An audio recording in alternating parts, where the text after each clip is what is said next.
Friends, we are learning tenses, हम tenses सीख रहे हैं and we are learning present perfect tense. और प्रेजेंट परफेक्ट टेंस की हमने स्ट्रक्चर की प्रैक्टिस की है। अगर आपको कॉलम की प्रैक्टिस करनी है, और कॉलम प्रैक्टिस का इंपॉर्टेंस भी मैंने आपको बार बार बताया है। फ्रेंड्स, यहाँ पे मैंने कुछ कॉलम्स दिए हैं और यह जो सब कॉलम्स है यह प्रेजेंट परफेक्ट टेंस के कॉलम्स है। तो प्रेजेंट परफेक्ट टेंस के कॉलम की एक्टिविटी आप कैसे करोगे? वर्तमान काल में अगर कोई क्रिया पूरी हो गई है, ऐसा जब कहा जाता है तो प्रेजेंट परफेक्ट टेंस होता है। और जब हमने इसकी प्रैक्टिस की थी तो हमने स्ट्रक्चर मेथड की सहायता से प्रैक्टिस की थी, और आज हमें कॉलम मेथड की सहायता से प्रैक्टिस करनी है। ऐसा हमें क्यों करना है? प्रेजेंट परफेक्ट टेंस का फॉर्मूला तो आपको पता है, subject have has then after verb का थर्ड फॉर्म। लेकिन यह सिर्फ थ्योरेटिकली हो गया। मैंने आपको कितना भी कहा हैव हैज के बाद आपको वर्ब का थर्ड फॉर्म लेना है, तो आप गलती कर सकते हो, because English is not our mother tongue, हमारे पास एनवायरमेंट नहीं है। तो यहाँ पे मैंने जो कॉलम्स दिए हैं यह structure of spoken English project book के पीछे दिए हुए हैं। यहाँ पे स्ट्रक्चर्स भी आपको मिलेंगे, एक्टिविटीज भी मिलेंगी। अगर आपके पास ये बुक्स नहीं है तो आप ऐसी एक्टिविटीज नहीं कर सकते हो। और जो हमारी 4 किताबें हैं, यह 4 किताबें आपको हमेशा साथ में रखनी पड़ती है, क्योंकि एक वीडियो आप ज्यादातर 1 या 2 बार देख सकते हो, लेकिन जब आपको प्रैक्टिस करनी होती है तो आप प्रैक्टिस कैसे करोगे? तो इसके लिए आपके पास बुक्स होनी चाहिए, हमारे टेक्निक्स आपको पता होनी चाहिए, हम कौन से टेक्निक्स यूज करते हैं। तो आइए दोस्तों, हम शुरू करते हैं column practice of present perfect tense. और इसका जो इंपॉर्टेंस है इस वीडियो के लास्ट में आपको पता चलने ही वाला है। ऐसे डिफरेंट टेक्निक्स हम स्टेप बाय स्टेप आगे पढ़ने वाले हैं।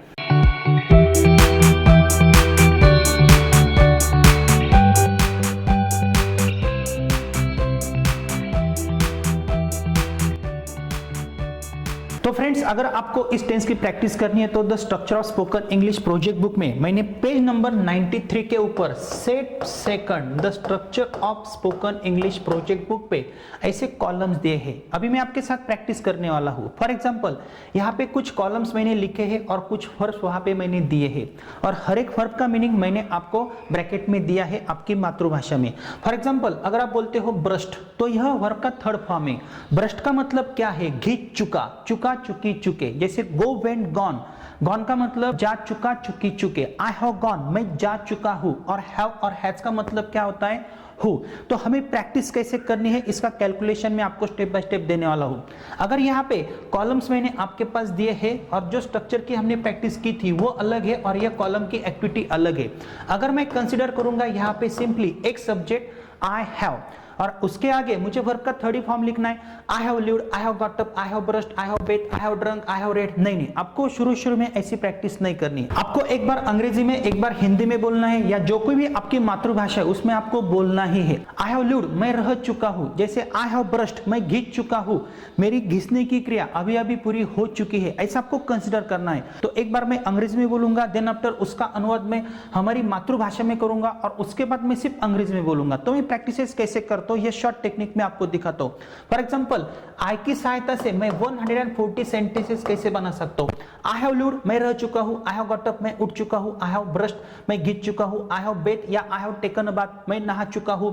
आई हैव ड्रंक, मैं पी चुका हूं। आई हैव रेड, मैं पढ़ चुका हूं। आई हैव गॉन, मैं जा चुका हूं। आई हैव प्लेड, मैं खेल चुका हूं। आई हैव वॉच्ड, मैं देख चुका हूं। आई हैव लिसन्ड, मैं सुन चुका हूं। आई हैव लाइक्ड, मुझे अच्छा लग चुका है। आई हैव डांस्ड, मैं नाच चुका हूं। आई हैव लव्ड, मैं प्यार कर चुका हूं। आई हैव स्लेप्ट, मैं सो चुका हूं। आई हैव एडवाइस्ड, मैं सलाह दे चुका हूं। आई हैव अलाउड, मैं अनुमति दे चुका हूं। आई हैव आस्क्ड, मैं पूछ चुका हूं। आई हैव ब्लेस्ड, मैं वरदान दे चुका हूं। आई हैव ब्रोकन, मैं मोड़ चुका हूं। आई हैव बिल्ट, मैं बांध चुका हूं। आई हैव बॉट, मैं खरीद चुका हूं। आई हैव बिगन, मैं शुरुआत कर चुका हूं। आई हैव ब्रॉट, मैं ला चुका हूं। आई हैव बर्न्ट, मैं जला चुका हूं। आई हैव ब्लेम्ड, मैं दोष दे चुका हूं। आई हैव कट, मैं काट चुका हूं। आई हैव कॉल्ड, मैं बुला चुका हूं।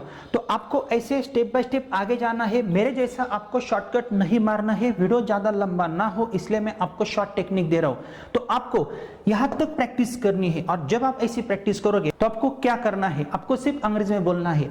I have lived, I have got up, I have brushed, I have Beth, I have drunk, I have read, I have gone, I have played, I have watched, I have listened, I have liked, I have danced, I have loved, I have slept, I have advised, I have allowed, I have asked, I have blessed, I have broken, I have built, I have bought, I have begun, I have brought, I have burnt, I have blamed, I have cut, I have called, I have chased, I have checked, I have come, I have cooked, I have clean, I have caught, I have collected, I have cursed, I have done. आपको ऐसा step by step आगे जाना है। मेरे जैसा आपको shortcut नहीं मानना है। और ज्यादातर 5 या 10 मिनट आपको लग सकते हैं एक आई की सहायता से प्रैक्टिस करने के लिए। इट मींस एक सब्जेक्ट को आपको पकड़ना है, प्रैक्टिस करनी है, जोर से बोलना है, आपको मन में नहीं पढ़ना है। देन आफ्टर वी को लेना है, यू को लेना है, दे को लेना है, लेकिन कंसीडर क्या करना है, वह क्रिया पूरी हो गई है या हो चुकी है। और फ्रेंड्स आगे आपको क्या करना है, इसका फॉर्मूला हमने देखा था, आपको ही शी इट के आगे भी हैज लेना है, देन आफ्टर वर्ब का थर्ड फॉर्म रखना है। For example he has lived, वह रह चुका है। यह भी प्रैक्टिसेस मैंने आपको the structure of spoken English project book पे दी हुई है। तो आप क्या करोगे, आपको कुछ नहीं करना है, ही हैज लिव्ड वह रह चुका है, ही हैज गॉट अप वह उठ चुका है। लेकिन जब आप प्रैक्टिस करोगे तो आपको कंसीडर करना है उसकी उठने की क्रिया पूरी हो गई है। तो आपको स्टेप बाय स्टेप पूरे कॉलम्स की प्रैक्टिस करनी है, क्योंकि यह सब थर्ड फॉर्म से। अगर मैंने आपको सिर्फ फॉर्मूला बताया subject have has then verb का थर्ड फॉर्म, तो जब आप बोलने जाओगे तो आप ऐसा ही बोलोगे, I have get up, I have bring, I have took. तो ऐसी गलती आपकी होनी नहीं चाहिए, इसलिए आपको यह एक्टिविटीज मदद करती है। तो फ्रेंड्स मैं एक शॉर्ट टेक्निक देता हूं, मैं प्रैक्टिस कैसे करता हूं। इसी प्रकार से आपको पूरे सब्जेक्ट लेने हैं, ज्यादा से ज्यादा 15 या 20 मिनट लगेंगे, लेकिन यह टेंस आपका परफेक्ट होगा। ही हैज लिव्ड वह रह चुका है, ही हैज गॉट अप वह उठ चुका है, ही हैज ब्रश्ड वह गीत चुका है, ही हैज टेकन बाथ या ही हैज बेथ वह नहा चुका है, ही हैज ड्रंक वह पी चुका है, ही हैज रेड वह पढ़ चुका है, ही हैज गॉन वो जा चुका है, ही हैज प्लेड वह खेल चुका है, ही हैज वॉच्ड वो देख चुका है, ही हैज लिसन्ड वो सुन चुका है, ही हैज लाइक्ड उसे अच्छा लग चुका है, ही हैज डांस्ड वो नाच चुका है, ही हैज लव्ड वो प्यार कर चुका है, ही हैज स्लेप्ट वो सो चुका है, ही हैज एडवाइस वो सलाह दे चुका है, ही हैज अलाउड वो अनुमति दे चुका है, ही हैज आस्क्ड वो पूछ चुका है, ही हैज ब्लेस्ड वो वरदान दे चुका है, ही हैज ब्रोकन वो मोड़ चुका है, ही हैज बिल्ड वो बांध चुका है, ही हैज बॉट वो खरीद चुका है। तो फ्रेंड्स आपको आगे आगे आना है, शॉर्टकट नहीं मारना है, यहां तक आपको रुकना है। इट मींस यहां तक आपको प्रैक्टिस करनी है, क्योंकि यह सब वर्ब के थर्ड फॉर्म से, पास्ट पार्टिसिपल से। तो फ्रेंड्स इस प्रैक्टिस से आपको क्या पता चलेगा, अगर आप एक बार अंग्रेजी में एक बार हिंदी में प्रैक्टिस करोगे, देन आफ्टर आपको सिर्फ अंग्रेजी में पढ़ना है। He has lived, he has got up, he has brushed, he has Beth, he has drunk, he has red. नहीं तो आपके पास बुक्स है, तो आप कॉलम की एक्टिविटी करने के लिए यह बुक्स ओपन कर सकते हो। जैसे he has lived, he has got up, he has brushed, he has Beth, he has drunk, he has red, he has gone, he has return, he has studied, he has played.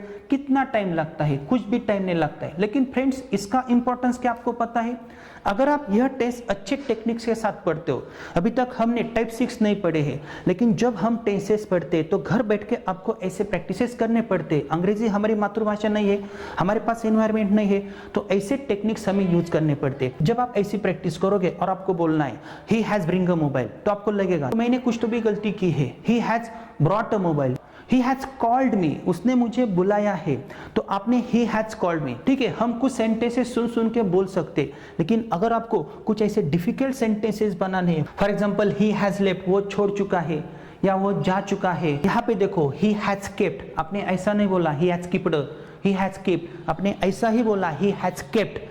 तो यह sentences तुरंत आप कैसे बना सकते हो। Friends ये बहुत ही अच्छा टेक्निक है, शॉर्ट बट स्वीट है, लेकिन इंपॉर्टेंट है।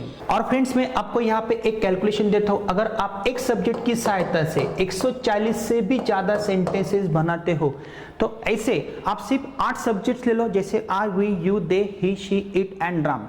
ठीक है, कुछ सब्जेक्ट्स आप नहीं भी लोगे, लेकिन अगर आप 8 सब्जेक्ट्स लेते हो तो आपकी मोर देन 1000 सेंटेंसेस की प्रैक्टिस होती है। और यह प्रैक्टिस इंपॉर्टेंट क्यों है, आपको हैवेज के बाद वर्ब का थर्ड फॉर्म लेने की आदत लगती है, और यह टेंस बेस हो सकता है, क्योंकि जब आप आगे पास्ट परफेक्ट टेंस पढ़ोगे तो हैड के आगे भी आपको वर्ब का थर्ड फॉर्म लेना पड़ता है। फ्यूचर परफेक्ट टेंस पढ़ोगे तो भी आपको हैव के आगे वर्ब का थर्ड फॉर्म लेना पड़ता है। जैसे ही विल हैव गॉन, वहां पे आप ऐसा नहीं बोलोगे ही विल हैव गो, क्योंकि हैव के आगे आपने गॉन बोला है।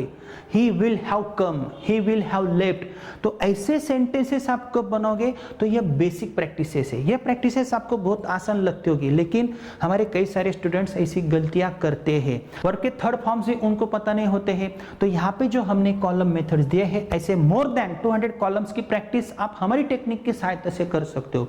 दोस्तों यह टेस्ट बहुत ही इंपॉर्टेंट है, यह सिर्फ एक्टिविटी का एक पार्ट है। हमने स्ट्रक्चर की एक्टिविटी अलग की है, क्वेश्चनिंग आंसरिंग की एक्टिविटी अलग की है, लाइव क्लासरूम में हमने आपको अलग पढ़ाया है, राइटिंग भी हमने अलग टेक्निक के साथ की है, इंटरेक्टिव टीचिंग हमारी अलग है, लेकिन हमारे सिलेबस को एक सीक्वेंस है। अगर आपके पास सीक्वेंस नहीं है, सिलेबस नहीं आपके पास, हम ऐसा नहीं करते आपको प्रेजेंट टेंस पढ़ाते उसके बाद पास्ट टेंस पढ़ाते उसके बाद फ्यूचर टेंस पढ़ाते, ऐसा हम नहीं करते। हमारा सिलेबस पूरा अलग है, हमारे सिलेबस को एक सीक्वेंस है, हमारा एक्सपीरियंस है, हम कई सारे सालों से हमारे बच्चों को पढ़ाते हैं, हमें पता है कहाँ पे कौन सी प्रैक्टिस करनी है, कहाँ पे आगे जाना है। हेस्ट इज वेस्ट, ऐसा पॉसिबल नहीं है। आपने 10 दिन में अंग्रेजी बोलना सीखा, 21 दिनों में अंग्रेजी बोलना सीखा, ऐसा कभी भी होगा नहीं, because English is not our mother tongue. Friends, अगर आप हमारा यह वीडियो हमारे ऐप वर्जन में देख रहे हो तो आपको 6 स्ट्रक्चर्स की प्रैक्टिस करनी है, एक्टिविटीज करनी है, राइटिंग की एक्टिविटीज करनी है, वर्बल क्वेश्चंस के आंसर्स कैसे दिए जाते हैं यह भी आपको देखना है। और अगर आप हमारा यह वीडियो हमारे यूट्यूब चैनल पे देख रहे हो तो आपको कुछ नहीं करना है, हमारा you can speak it and app play store से इंस्टॉल करना है, 60 to 90 डेज का कोर्स परचेस करना है। हमारे कोर्स में 4 बुक्स है, हमारे बुक्स सबसे अलग है। अगर हम आपको नहीं बताते हैं उनका यूज कैसे करना है तो आपको पता नहीं चलेगा। कई सारे लोग हमारे पास से बुक्स डिमांड करते हैं, हम आपको बुक्स प्रोवाइड कर सकते हैं, आप पढ़ तो सकते हो, लेकिन हमारे बुक्स में हमने जो टेक्निक्स यूज किए हैं उसके लिए आपको हमारे वीडियो लेक्चर्स देखने ही पड़ते हैं, उससे आपको रिजल्ट अच्छा मिलता है। तो दोस्तों, आपको आगे का भी वीडियो देखना है क्योंकि आगे हमें नेगेटिव टाइप की प्रैक्टिस करनी है, वर्बल क्वेश्चन की प्रैक्टिस करनी है, और मैं आपको एक अलग टेक्निक देने वाला हूं कॉलम के एक्टिविटीज का। तो अगर आपने इसकी प्रैक्टिस की है तो आप ऐसे कई सारे सेंटेंसेस बना सकते हो। वह लड़ चुका है, यह सेंटेंस आप तुरंत कैसे बोलोगे? ही हैज फाइट का he has fought, he has fought। वह बता चुका है, he has told। वह जा चुका है, he has gone। वह लिख चुका है, he has written। मैं लिख चुका हूं, I have written। राम लिख चुका है, राम हैज रिटर्न। तो वर्ब के थर्ड फॉर्म्स यहाँ पे इंपॉर्टेंट है। अगर नहीं भी आप रटते हो, कॉलम की एक्टिविटी करो, स्ट्रक्चर की प्रैक्टिस करो और इस टेंस का बेस आप परफेक्ट करो और स्टेप बाय स्टेप ही आगे जाओ।